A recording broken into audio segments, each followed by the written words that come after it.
नमस्कार दोस्तों, आप सबका स्वागत है मेरे आज के इस नए टॉपिक में मेरे चैनल पर। ये गाथा एक ऐसे वीर की जिसने देश के ऐसे काम को किया जो कि बड़े बड़े लोग भी करने में असमर्थ थे।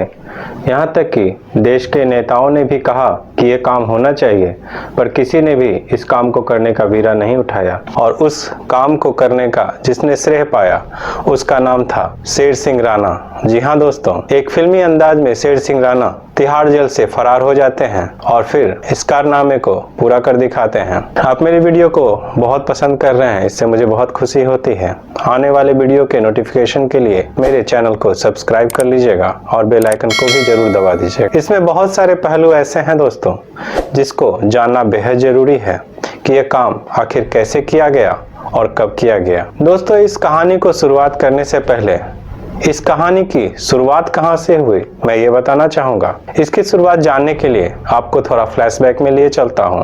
1980 के आसपास का समय था जब चंबल के बिहरों में एक डकैत गैंग बहुत फेमस था जिसका नाम था फूलन देवी गैंग।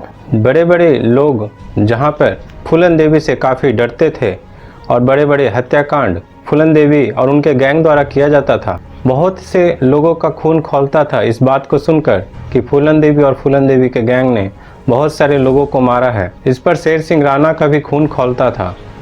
जी हाँ दोस्तों, द बैंडेड क्वीन फूलन देवी जो उस समय एक डकैत के रूप में प्रख्यात थी, उसे भी शेर सिंह राणा ने ढेर कर दिखाया। 80 के दशकों में यूपी और एमपी के गांव के एरिया में उस समय एक घटना घटी थी जो कि कानपुर से लगभग 50 किलोमीटर दूर महमई गांव में हुआ था, जिसमें 22 ठाकुरों को फूलन देवी ने गोली मार दी थी। ठाकुर और राजपूतों के मन में ये बात चुभ गई थी। लोगों के मन में ये बात तो बहुत दिनों तक छुपी रही और शांत भी हो गई, पर एक व्यक्ति जो कि उस समय बच्चा था अब बड़ा हो चुका था और उसने मन में ठानी कि इस बात का बदला वो लेकर रहेगा। महमई कांड के बाद फूलन देवी का दहशत इतना ज्यादा था कि पुलिस की लगातार दबिश की वजह से उसके गैंग के बहुत सारे मेंबर मारे जा चुके थे। फूलन देवी जिस जाति से आती थी उस जाति के वोट बैंक की राजनीति के चक्कर में इंदिरा गांधी ने मध्य प्रदेश के तत्कालीन मुख्यमंत्री अर्जुन सिंह को फूलन देवी को मनाने के लिए कहा गया और अर्जुन सिंह ने फूलन देवी को मनाकर सरेंडर करवा लिया। उस पर 12 हत्याकांड, 30 डकैती, 18 अपहरण और फिरौती के मामले थे। वह लगभग 11 साल जेल में थी और उसके बाद मुलायम सिंह ने वोट बैंक की राजनीति के चक्कर में उसके सारे केसेस से नाम हटवा दिए और 3 साल बाद जब वो रिहा हुई तो मुलायम सिंह ने उसे टिकट दिया, उसे मिर्जापुर से खड़ा कर जितवा दिया और उसे एक सांसद के रूप में राजनीति में जगह मिल गई। 1996 तक फूलन देवी ने डकैती छोड़कर राजनीति में प्रवेश कर लिया था। 25 जुलाई 2001 तक फूलन देवी का कार्यकाल एक लोकसभा सदस्य के तौर पर था। यह सारा खेल राजनीति का था जिससे जो बहुत सारे राजपूत समाज थे उनके मन में जो घाव पल रहा था उस घाव को मानो किसी ने कुरेद दिया हो। आखिरकार वो दिन भी आ गया। 25 जुलाई 2001 फूलन देवी जब अपने सबसे सुरक्षित मकान जो कि दिल्ली का सबसे सुरक्षित इलाका माना जाता है वहां के उस बंगले से निकल रहे थे, उनके साथ कुछ गार्ड्स भी थे। उसी समय अचानक जो कि अशोका रोड में है और उसी समय शेर सिंह राणा ने अपने रिवॉल्वर से 9 गोली फूलन देवी को मार दी। जवाबी फायरिंग में फूलन देवी के गार्ड ने भी फायरिंग की और उस गार्ड को भी गोली लगी। फूलन देवी को अलग अलग जगह पे गोलियां लगी, जैसे माथे पर और सीने पर भी। उनका गार्ड जिनका नाम था बलगिंदर सिंह, उन्हें भी गोलियां लगी और तीनों युवक वहां से मारुति वैन में सवार होकर भागे और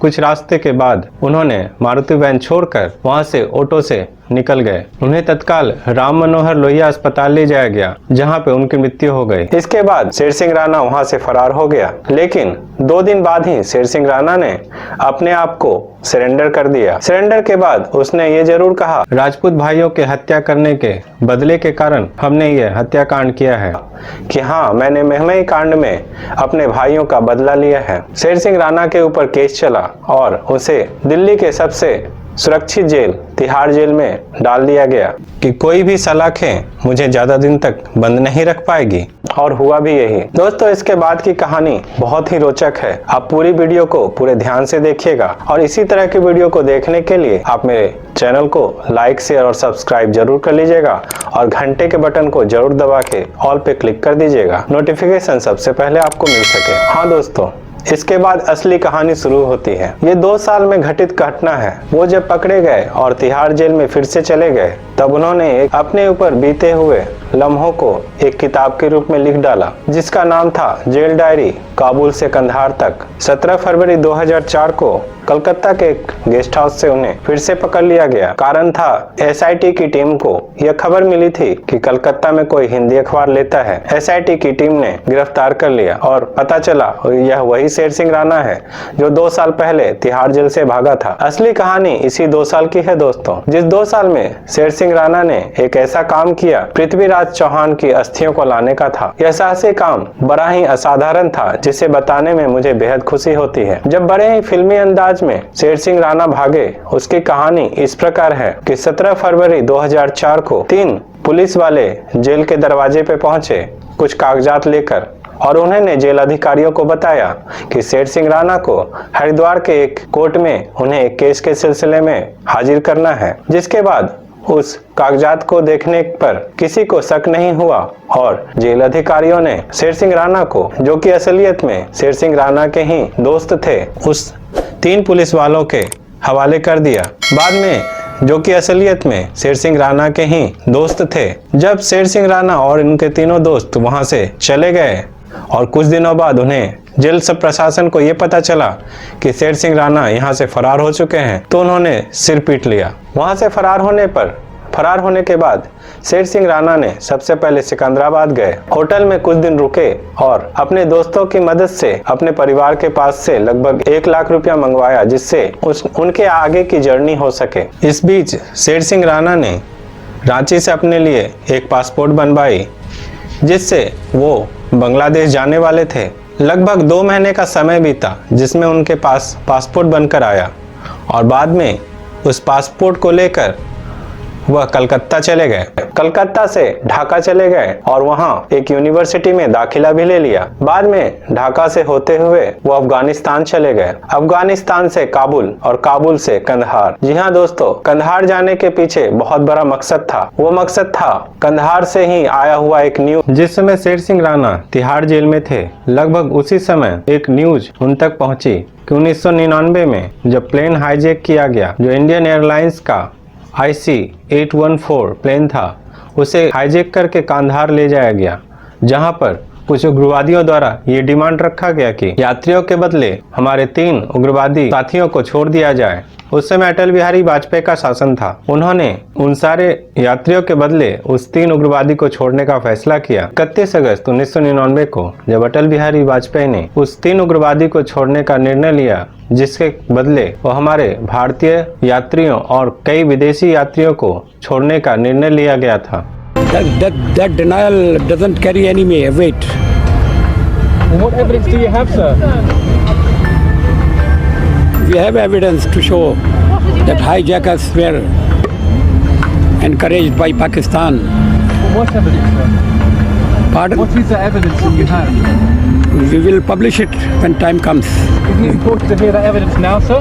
जो कि उग्रवादी के कब्जे में थे। इसमें प्रमुख अहमद जगर और शेख अहमद उमर सैयद को लेकर उस समय के तत्कालीन विदेश मंत्री जसवंत सिंह जी उन 3 उग्रवादियों को लेकर जब कांधार गए, वो जब कांधार पहुंचे तो वहां के सरकारी अधिकारियों और कुछ लोकल्स ने उन्हें ये बताया कि यहाँ अफगानिस्तान में गोरी का मजार है, जहां पर पृथ्वीराज चौहान का कब्र है, जिस पर जूतियों से उनका अपमान करते हैं। और जसवंत सिंह वहां जाकर भी एक बार देख कर आए। जब जसवंत सिंह वापस भारत आए तो उन्होंने प्रेस रिपोर्ट में ये कहा, जैसा लोगों ने बताया है उसे रोकने के लिए वहां से उनकी अस्थियों को लाना होगा। किस तरह उस समय के सामाजिक संगठनों ने बहुत ज्यादा इस पर शोर भी मचाया, अपमान का होना बंद होना चाहिए, पर किसी ने भी उस समय इस बात को करने की कोशिश नहीं की कि किस तरह पृथ्वीराज चौहान की अस्थियां वहां से वापस लानी चाहिए। तो कहानी में फिर से वहां चलते हैं दोस्तों। जब अफगानिस्तान शेर सिंह राणा पहुंच चुके थे, वहां से उन्होंने गजनी प्रांत का रुख किया। रास्ते में उन्हें जो भी जगह मिलती जहां पर कोई भी दरगाह या समाधि या कब्र होती, वो उसकी खोजबीन में लग जाते और लोगों को यही कहते वो एक ऐसे व्यक्ति हैं जो पाकिस्तान से आया है, दरगाहों को मरम्मत करने का काम आता है और उन्हें पुराने मुस्लिम दरगाहों के बारे में जानने में रुचि है। इससे लोगों को ये विश्वास हो जाता और इसी का फायदा उठाकर वो हर वैसे जगह जहाँ पृथ्वीराज चौहान और गौरी की कब्र होने की संभावना थी वो तलाश करते रहे। ऐसा बताकर वहाँ के लोगों का विश्वास जीतते हैं और इस घटना को वो अपने कैमरे में डॉक्यूमेंट्री के रूप में रिकॉर्ड्स भी करते जाते हैं, ताकि उनके पास एक ऐसा सबूत रहे कि उन्होंने क्या क्या काम किया और उनके साथ क्या क्या घटनाएं घटी। 3 महीने के बाद आखिरकार उन्हें मोहम्मद गौरी की कब्र मिल जाती है, जहां पर वो देखते हैं कि किस तरह वहां पे जियारत करने वाले लोग आते हैं और मोहम्मद गौरी की कब्र पर जियारत करने से पहले पृथ्वीराज चौहान के समाधि को अपने जूतों से अपमानित करते हैं।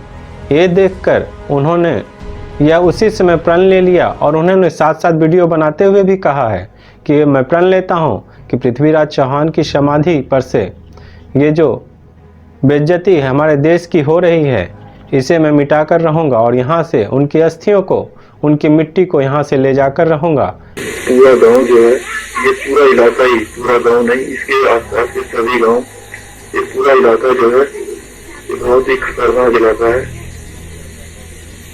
शायद किसी हिंदू के लिए यहाँ पर आना नामुमकिन ही बात है और फिर जिंदा जाना तो नामुमकिन ही है।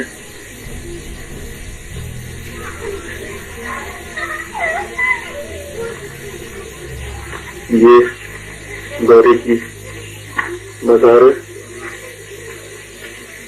यहाँ पर किसी भी समय खुदाई करना तो लगभग नामुमकिन बात है, क्योंकि चारों तरफ लोगों के घर है और थोड़ी सी आवाज ही तो अपनी मौत है समझिए। लेकिन उसके बावजूद करना तो भाई, वैसे तो मेरे दिमाग में उपाय आ चुका है और ईश्वर की कृपा से जल्दी ही मुझे सफलता भी मिलेगी और मैं चौहान साहब की मिट्टी तो जल्द ही अपने देश की धरती पर लेकर आऊंगा। ये